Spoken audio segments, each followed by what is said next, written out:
This time, our mountain adventure takes us to Krimml, in Salzburg's Oberpinzgau, where we take part in an event of the Austrian Mountain Pilot Association for the first time.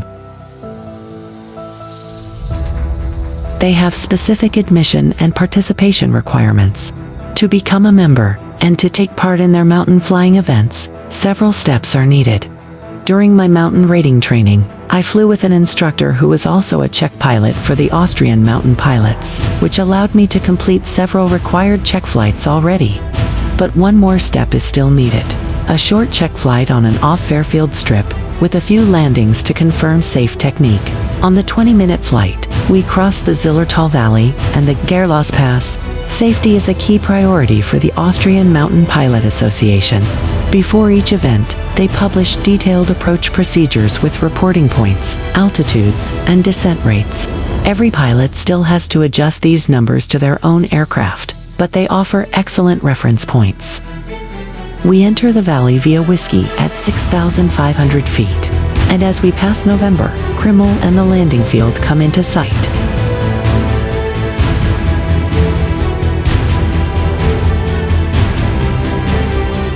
The nearly 300 meters long strip is located at an elevation of 3,400 feet and has a 10% slope. There is no go-around.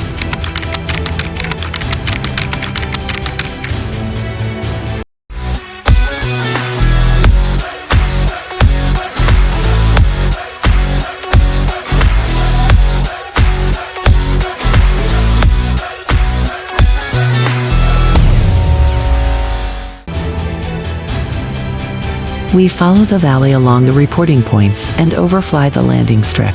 We always do that, but here it's also mandatory in the published approach instructions.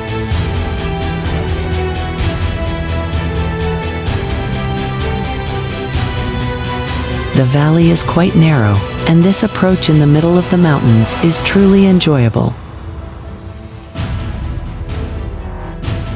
At this time of day, there's an extra challenge. On final approach, we're facing directly into the low sun, which greatly reduces visibility. But with the sun visors and our Cessna, it works well enough, and we can continue the approach.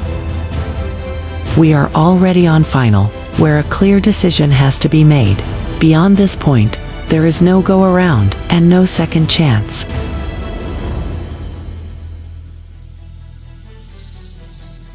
The strip is freshly mowed and in excellent condition. And we were lucky enough to have our first landing filmed from the outside, thanks to Martin.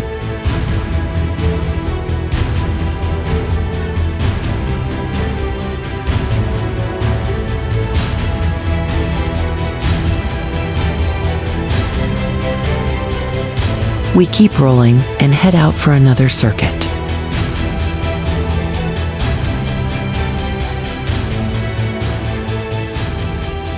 After completing the checkout procedure, we enjoy the evening atmosphere before heading back to Innsbruck.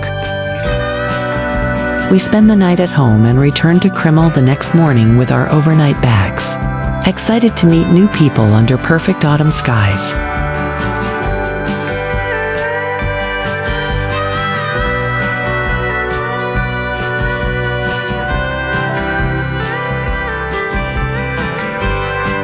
It's a truly idyllic spot, nestled in the Austrian mountain with the Krimml Waterfalls in the background. And we already get to meet a few like-minded mountain pilots who have already arrived on Friday.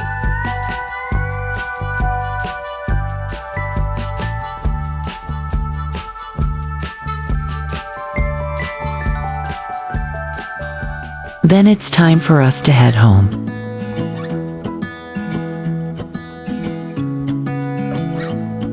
We lift off from the nearly 300-meter-long strip. I wake up from the sunshine on my face, so dehydrated, don't know what to say. Climbing out along the valley to the north before turning west. What did I do last night? The evening light on the way back to Innsbruck is breathtaking. It's a calm, golden atmosphere that reminds us why we love flying so much. me into myself and sit in silence until I got a call. My friend showed up at my door. They wanted me to go out for a while. We were dancing in the dark with a feeling in our eyes. Felt like we had it all. We were dancing in the dark. We were dancing in the dark. As soon as the fog lifts the next morning, we depart from Innsbruck and head back toward Krimml.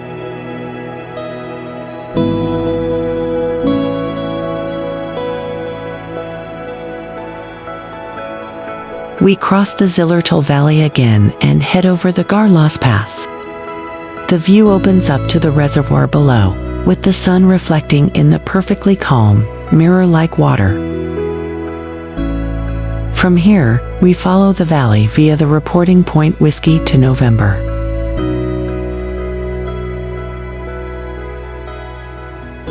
Even though we're already familiar with the approach procedure, the tension rises. What will the conditions be like today? What kind of winds can we expect? We go through all instructions once more and fully focus on the approach.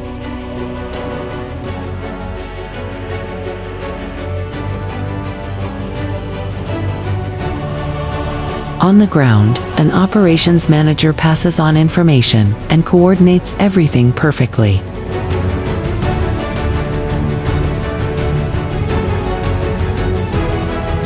Then we're already on final, where the point of no return comes closer, because there is no possibility for a go-around. Everything looks good, the runway is clear, and we continue the approach. Because the strip slopes uphill, the visual picture is different from a normal approach, and it can make you feel too high.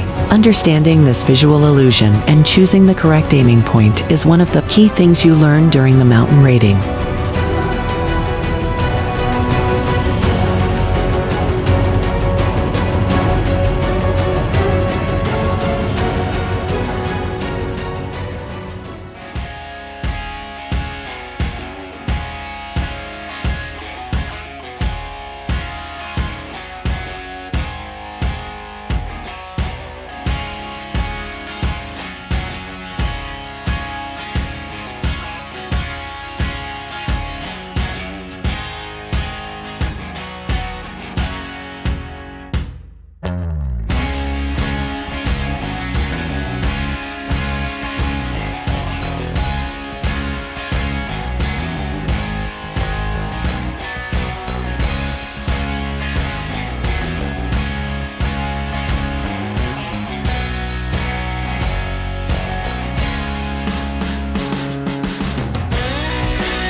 Since it's so beautiful, we can't resist and fly another circuit.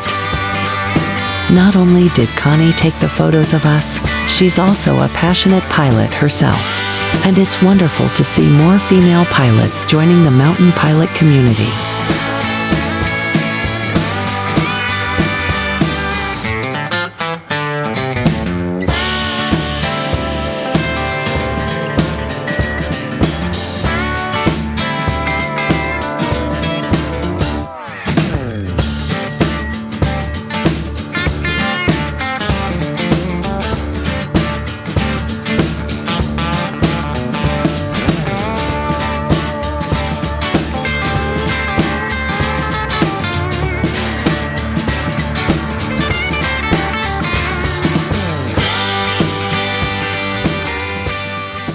Amid all the landing and departing aircraft, I was lucky enough to be invited by Richard for a flight in his beautiful Cessna Skywagon.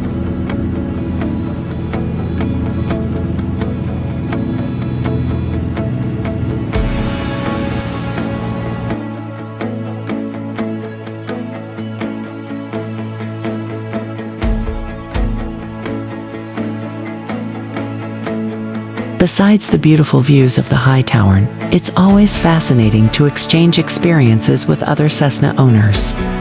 This Skywagon is equipped with a STOL kit, and the demonstration of its slow flight performance up close was truly impressive. We made a few landings, and it was really interesting to see the direct comparison between our two aircraft on approach and landing. And it's always a pleasure to fly with an experienced pilot, because you have more time to enjoy everything than when you're fully focused at the controls yourself.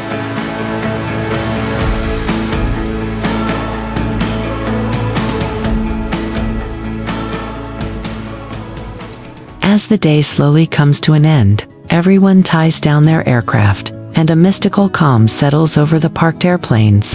It's been a beautiful day with great landings and shared experiences.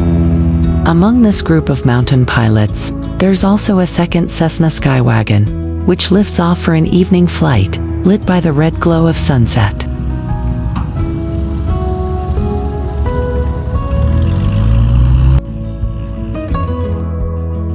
Shortly after, a halo forms in the sky, a perfectly magical good night for our planes.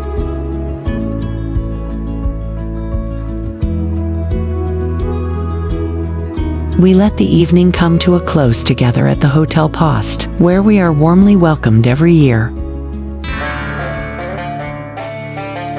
On Sunday morning, the sunlight wakes us again, another day of perfect autumn weather. The fog lifts quickly, and the first mountain pilots are already flying home. In many regions, fog is a major challenge for pilots during the autumn and winter months, sometimes making it impossible to get back home. But today the weather looks good, and at our home base in Innsbruck we're quite lucky anyway, because fog is rarely an issue there. After giving our Continental 0300 plenty of time to warm up, the takeoff goes perfectly once again. Richard even captures it from the outside. Many thanks for that.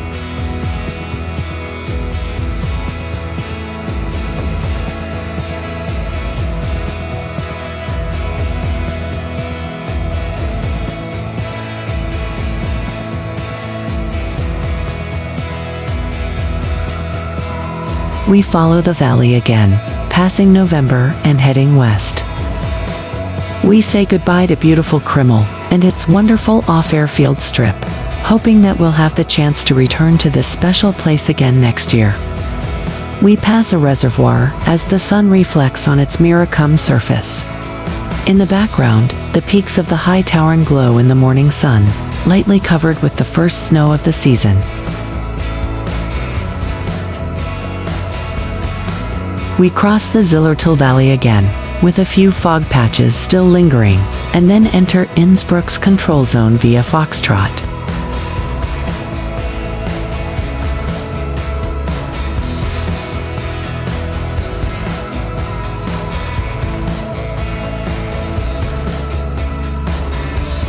There are still some patches of fog hanging in the Inn Valley as well, and we know what that means for us. Applying carburetor heat from time to time to avoid carburetor icing, which has happened several times before with our 0300. We follow the Mike route and join the downwind for runway 08, slowing down slightly so we don't catch up with a Piper Super Cub ahead of us, one that also took part in the Austrian Mountain Pilots gathering. After overflying the Inn River with its deep autumn colors, a wonderful weekend comes to an end. Many thanks to the organizers. If you enjoyed the video, leave a like, write a comment, and don't forget to subscribe.